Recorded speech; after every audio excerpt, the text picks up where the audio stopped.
முருகரை பற்றி தெரிந்து கொள்ளலாமா? முருகர் யாருக்கு பிறந்தார் என்று தெரியுமா? சிவபெருமானுக்கும் பார்வதி தேவிக்கும் பிறந்தவர்தான் முருகர். முருகருக்கு பல பெயர்கள் உண்டது. கார்த்திகேயன், சுப்பிரமணியன், காந்தன், செல்வநாதன், ஈஸ்வகாந்தன் என்று பல பெயர்களாக முருகரை நம்ம அழைச்சிட்டு வரோம். தமிழ் மக்களின் இதய தெய்வமாக விளங்குவதே முருகர் தான். இளமையும் நாணமும் வடிவம் கொண்டவரே முருகர் தான். முருகரை நாம் வணங்குவோம். தினம்தோறும் முருகரின் ஆற்றலை பெறுவோம்.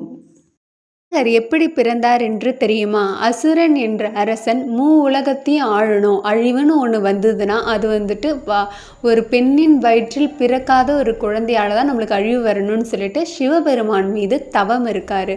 அந்த தவத்தின் பலனாக அவர் என்ன பண்ணுறாருன்னு பார்த்தீங்கன்னா, அவரை மாதிரி பல அசுரர்களை உருவாக்குறாரு. தேவர்களை கொடுமைப்படுத்துறாரு.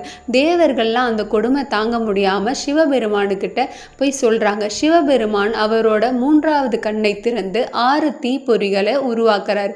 அந்த தீப்பொறிகள்லாம் உருவாக்கி பத்திரமா எடுத்துட்டு போக சொல்லி அக்னி வீரர்கிட்ட கொடுக்குறாரு. அக்னி வீரர் வாயு தேவர் மூலமாக அதை எடுத்துட்டு போயிட்டு இருக்காங்க வைகை ஆற்றில் சூடு தாங்க முடியாம கீழே போட்டுடுறாங்க. அது என்ன ஆகுதுன்னு பார்த்தீங்கன்னா, சரவண ஆற்றில் தாமரை பூ மேலே விழுந்துடுது. தாமரை பூ மேலே விழுந்த உடனே அதெல்லாம் 6 குழந்தைகளாக மாறுது. அந்த 6 குழந்தைகளையும் கார்த்திகை தேவி பெண்கள்லாம் அதை வளர்த்துக்கிட்டு வராங்க. அந்த குழந்தைகள்லாம் பார்வதி தேவி ஒரு நாள் அந்த குழந்தைகளை பார்க்கலான்னு போகிறாங்க. அந்த 6 குழந்தைகளிலும் ஒரு குழந்தையாக மாற்றி ஆறுமுகம் என்று பேர் வச்சாங்க. அந்த சிவபெருமானின் கட்டளைப்படி அசுரனை அழிச்சிட்டாங்க. அழிச்சதுக்கு பிறகாக என்ன ஆகுதுன்னு பார்த்தோன்னா, பார்வதி தேவி வேலை அன்பாக கொடுக்குறாங்க முருகருக்கு. முருகர் அந்த வேலை வாங்கிட்டு சிரிச்சுட்டு நின்றுட்டு இருக்காரு.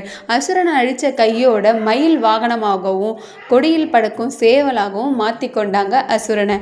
தேவர்கள் எல்லாருமே முருகருக்கு நன்றி சொல்கிறாங்க.